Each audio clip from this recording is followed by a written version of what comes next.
میرے بھائی غریب تو بیچارہ مر جائے، حکومت وقت کا اتنا بڑا المیہ ملک کو سنوارتے غریب کو قبر تک پہنچا دیا۔ اب غریب ایک پاؤ دودھ کے لیے ترس رہا ہے اور دال اور چینی، آٹا چینی کے لیے ترس رہا ہے، اور میں نہیں سمجھتی ہوں کہ حکومت وقت کا اس میں کوئی بڑا کمال تو نہیں ہے حکومت وقت کا، کیونکہ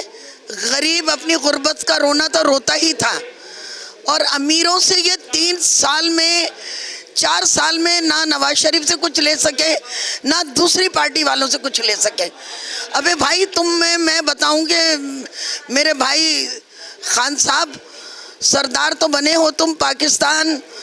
پاکستان کے پی ٹی آئی کے، لیکن لوگوں کو اتنا پٹائی کریے تم نے کہ لوگ مرنے کو تیار ہیں، لوگ بیچارے خودکشیاں کر رہے ہیں۔